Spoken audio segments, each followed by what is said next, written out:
So as a registered dietitian, what are some of the barriers that actually hinder effective breastfeeding? The first barrier that I will actually talk about is the mental and the emotional burden of breastfeeding. Actually, the whole pregnancy and the childbirth is overwhelming for the woman. For most of us, it's actually too much.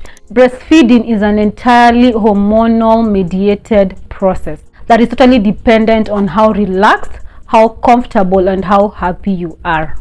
That is the worst thing about breast milk. You have to be comfortable, you have to be okay, you have to deal with your stressors so that you can actually produce enough and adequate milk for your baby. There is no shortcut. I know it's hard. I know the whole process of having a newborn is hard. I understand all that part, but you have to try and give it your best. Try as much as you can to rest in between. When the baby rests, try and sleep with them. When you go for these antenatal clinics, there's usually that education part whereby women are usually told once you give birth, you rest and sleep with the baby so that you can be able to have enough rest, your body can be comfortable enough to produce the extra milk. Because you see, that is extra work that you're giving your body. You give it extra work to deal with stress, and then you add it now extra work to deal with breastfeeding. It will actually prioritize what it is used to, that is usually dealing with stress, than actually what it needs to, that is basically producing milk for the baby. We all understand the effects of postpartum depression, so if you need help, reach out to people. Do not be scared. You're not failing as a mom because you want help. No, I actually believe, let me just drink some water, seeking help is a form of strength, because what I've come to realize, humans have this tendency that they want to be seen, to be able to do everything, and no one can do it. No one can do it all. That is why God created us as humans who are emotionally attached to others, so that they can help us in being the best that we can be. So seek help if you must, but let's work on breastfeeding. The second barrier to breastfeeding, I will say, is the short periods or the short time that women have with their babies before they go to work. If you are a working mom, or if you have a business that you're running. You see, in Kenya, pumping is something that is kind of new. Of course, there are those who have practiced it before, but it was not something that was done commonly, because as a woman, you will be expected to breastfeed your baby when you wake up, when you come back, and no one will actually tell you to pump in between the day or in between breaks at work. Unfortunately, for most industries in this country, we don't have policies and laws that support breastfeeding. We are still lagging behind when it comes to that. In most of the time, you actually find that a mom has gone back to work 6 weeks after delivery. This mom will have continuous work like for 8 hours. There is no lactation room. Where is she expected to actually express the milk? Of course, usually talk about improvising and working with what you have. Sometimes it's okay to just go to the loo and express it, even if you're going to express it to the sink.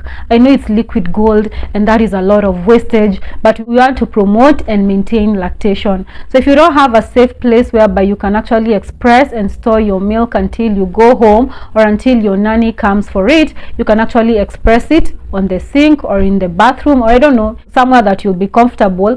Just express that you can maintain lactation so that your body does not slow down or reduce production for the baby. Another way of supporting breastfeeding when you have to go to work earlier is actually to pump even when you're breastfeeding at home. Like if you have a leave for 3 months, breastfeed and pump for storage. If you have a refrigerator, if you don't have one, it's quite unfortunate because you cannot store breast milk for long. Even 8 hours is a lot in the exposed air and such. There are conditions that you can store breast milk without a refrigerator for at least 8 hours, but it has to be in a dark place that is very cold, that has no warmth, that there is no moist and such things. So if you can find such a place, you can do it, but for only 8 hours. And again, breast milk is not supposed to be reused again to avoid infections. All these are challenges that we are understanding.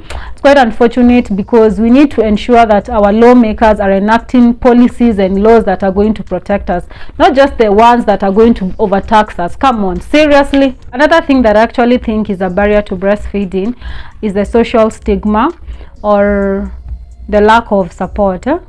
Again, as a country, we are still far from where we are supposed to when it comes to embracing this modernization.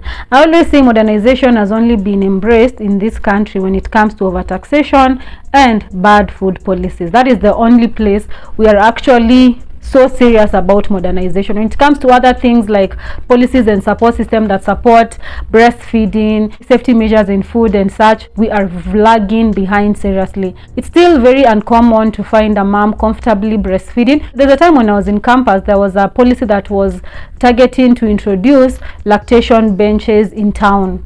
Like, unfortunately, it never happens. It was supposed to be lactation booths. I don't know what happened to that policy. I don't know what happened to that bill. I don't know what happened to that act, if it was ever passed.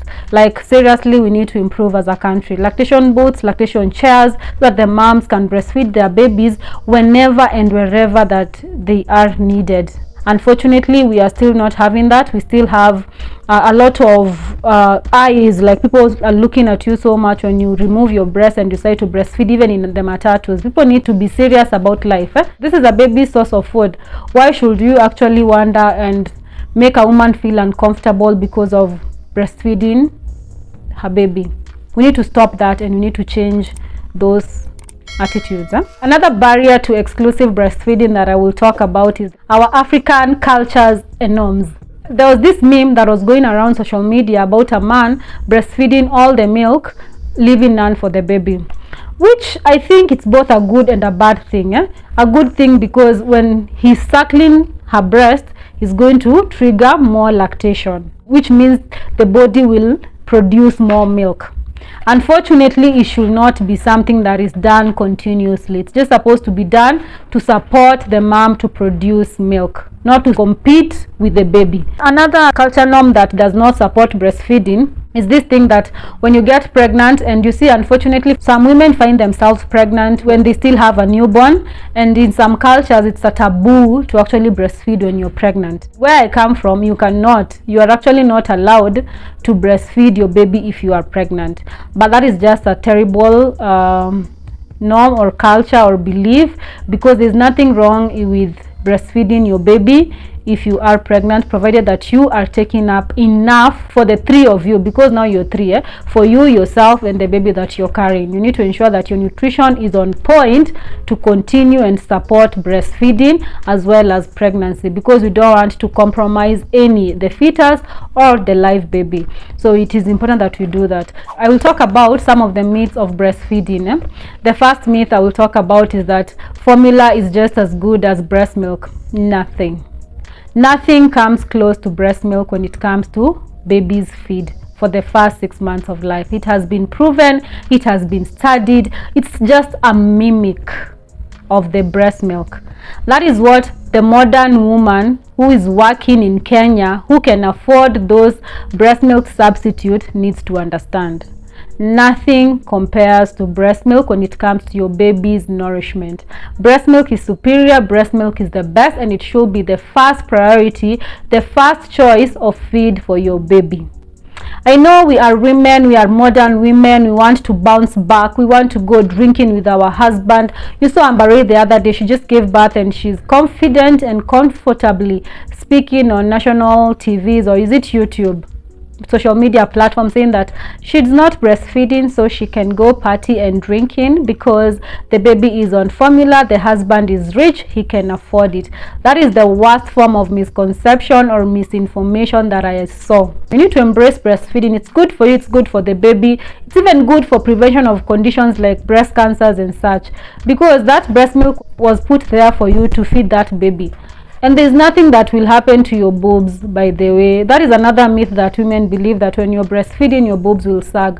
Boobs sag because of poor care, poor nutrition, and lack of exercise, of course. And of course, like if you have drastic weight changes, like 1 minute you're big, the next minute you're very tiny, your skin will sag. And then your boobs will sag as well.